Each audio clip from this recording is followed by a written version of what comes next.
and our dear friend, Evan Casper, who couldn't be here. And then I'm going to say a few words, but this is Evan. Elliott was, is, and always will be one of my closest and dearest friends. Elliott had an amazing gift to make people feel comfortable when around him. Elliott knew how to make the most out of life and not take things too serious. I shared many experiences with Elliott from middle school forward, and even when things were not going so great, he was able to make me laugh. He was great at bringing people together, and I think it was this unique personality and his unique background that helped him do that. I know a lot of friendships I owe to Elliott, and I'm glad to take a few minutes to thank him for it. I will miss you. That was Evan Casper, who again sends his condolences from Georgia, and was very, very sad to be here today. I met Elliott in the summer of 1988 before we both started 5th grade, and we were at the same day camp, and we had the same bus route to camp. And I'd see this new kid alone on 9A with long hair and flannel shirts, corduroy bell-bottoms, and he looked like he was in a tween version of the Strokes. So cool kids at the time were wearing like Z Cavariccis and shit like that. So I was like, this kid's kind of weird, but that was bullshit because I was a poorly dressed weird kid. Luckily for me, he took to sharing a bus seat with me. And I soon learned that not only did he know more about classic rock than I did, he could also draw better than me too. So I felt outclassed, but luckily he became one of my best friends and stayed so. That pretty much never changed. I was shy, I was nervous, I was awkward, but Elliott was just cool. He was an early adopter of underground music, hip-hop, hardcore. He was into going down to the city and finding out about new things. He was mastering graffiti at an early age.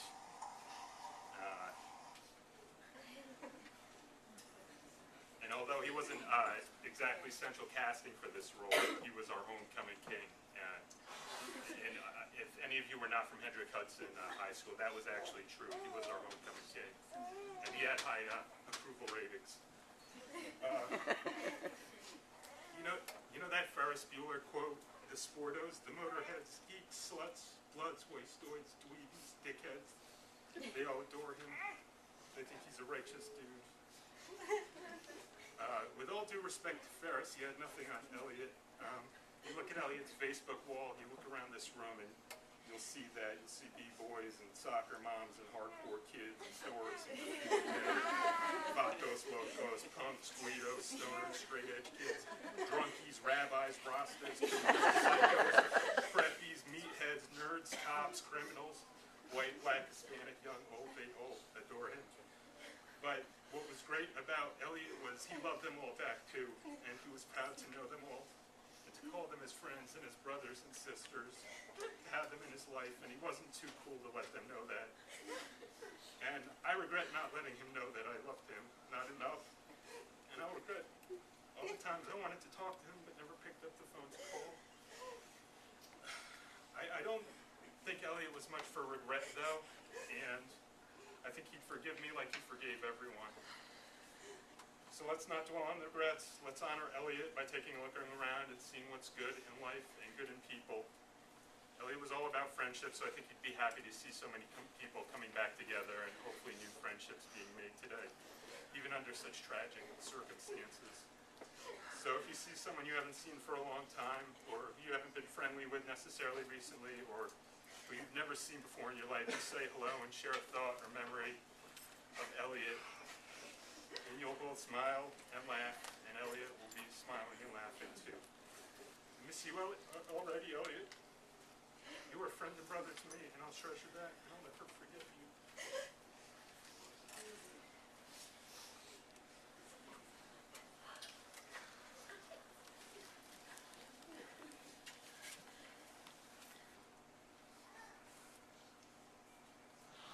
With a heavy heart, we come here today to say goodbye to a son, our nephew, our friends, a friend that many of us would call brother. Elliott Threadgill was born August 2nd, 1977. He was someone known to everyone. Everyone he met is someone with a full heart of love and ready to give. Elliott started his life all the way in Albuquerque, New Mexico, and many of us didn't really know him until he moved up to New York, when a lot of us joined him in the 5th grade. I don't exactly remember when Elliott and I became friends. I do remember some kind of sleepover we had. That sleepover was like the core of our friendship, of our group's friendship. I think it was Elliott's 11th birthday. It was me and Jesse Montero, Eric Svensson, Ryan Fitzsimmons, Josh Rubenstein.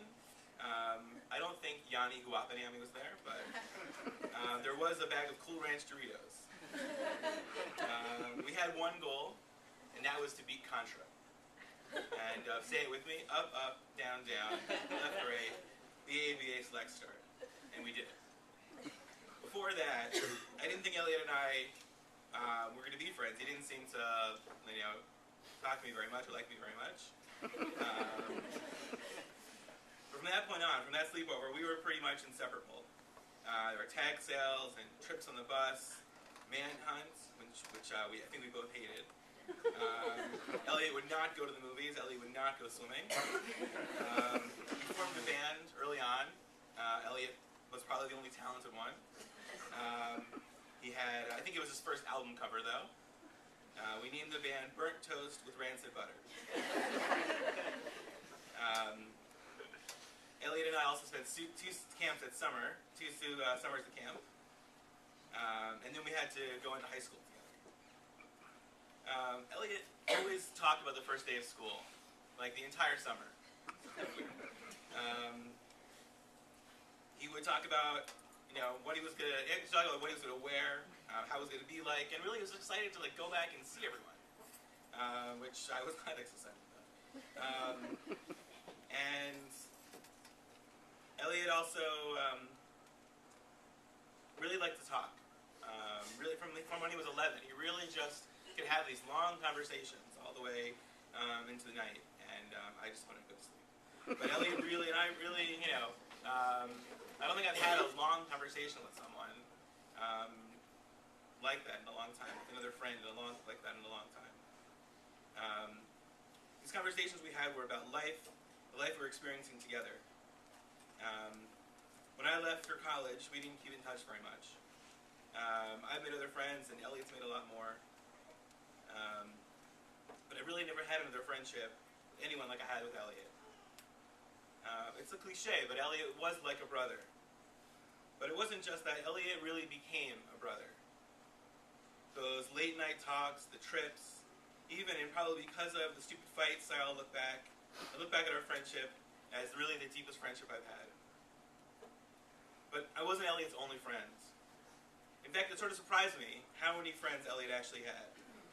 Henhud was a small school, so everyone knew each other. But only Elliott, I think, was friends with so many kinds of people. He wasn't your typical quarterback, rock star, popular kind of guy like that. It wasn't as formal.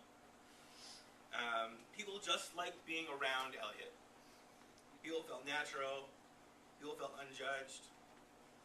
In high school, you spend a lot of your time playing this weird game of trying to fit in without actually conforming, because you're either judged for being a freak or for being a poser. And that is why high school is a nightmare. But Elliott was like this oasis. He just wanted to hang out. He just wanted to get to know you and have you get to know him. And even that sounds like some kind of agenda, which Elliott didn't have. Elliott was just someone good to be around. These past few days have been a nightmare for us all, Judy and Burl especially. We all want to know, we all have questions. How did it happen? Why did it happen? We're all shocked. We're all confused. But I'm also angry. We try to comfort ourselves by saying this is just his time. Well, it's not his time. Elliott was 33.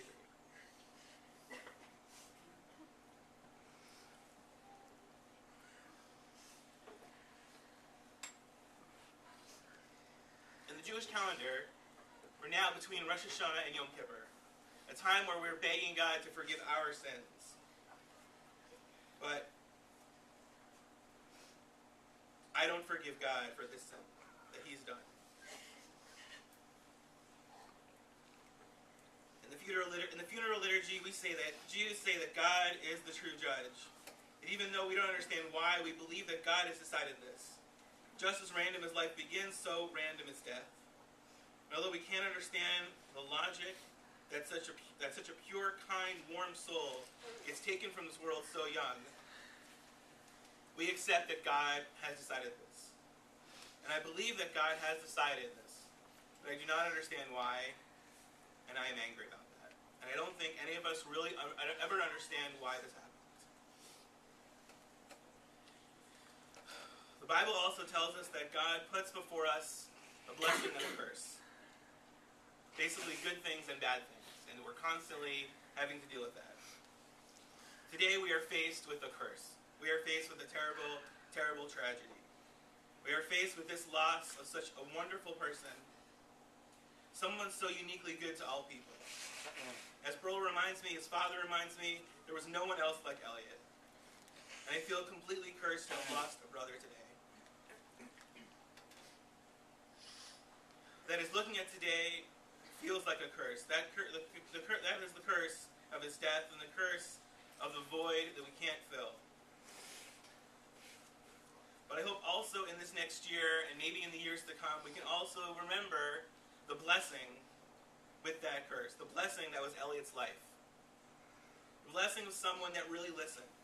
The blessing of someone that wanted to celebrate your life with you. The blessing of a friendship that was deeper than emails and texts or even phone calls. A friendship that I'll always have with Elliott.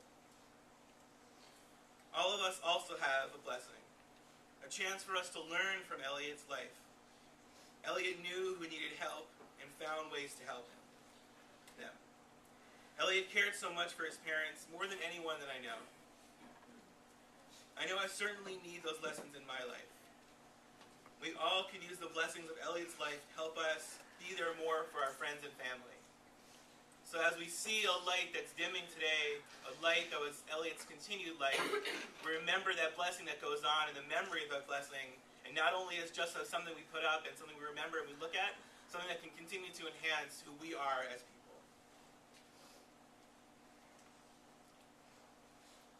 We're going to conclude now with one. Yeah, I'm sorry. Sure, I'm sorry.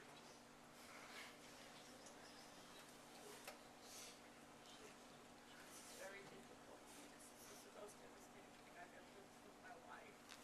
But being in the hospital since Friday morning, I was just so amazed at how many people came forward, people I never knew. And I've been trying to read his will not easily, but I just could not think of things, how many people that he touched and loved him. And I want you to all know that his parents can use your support for a long time because it's our connection with him. And those of you that have been in my life with Elliott from the beginning, please don't forget us, because that's what Elliott would want. Also, those of you that know Scott, Elliott wanted you to help with Scott. Love and delight. But I'm asking out of, just preach. I don't know everybody here, and if everybody would get up one at a time and announce how your relationship is with Elliott, I'd appreciate it, because I don't know everybody.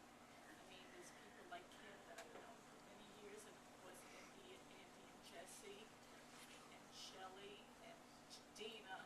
Dina and Andy were Elliott's best friends, and it's just, we can't imagine life without them, but all of you will fill in that void, I'm sure. Thank you.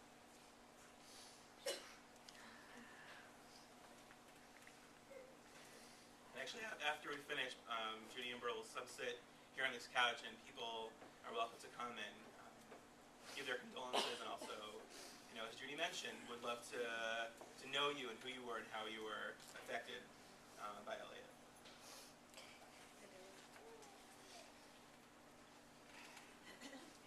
God, full of compassion, who dwells on high, grant proper repose on sheltering wings of your presence. In the lofty levels of the holy and pure, who shine as the brightness of the firmament, onto the soul of Elliott, son of Judy and Braule, who has gone to his world, and for whose memory we pray. May his repose be in paradise. May the Master of compassion bring him under the cover of God's wings, and bind his soul in the bond of life. May the Lord be his heritage, and may he repose on his resting place in peace. And let us respond. Amen.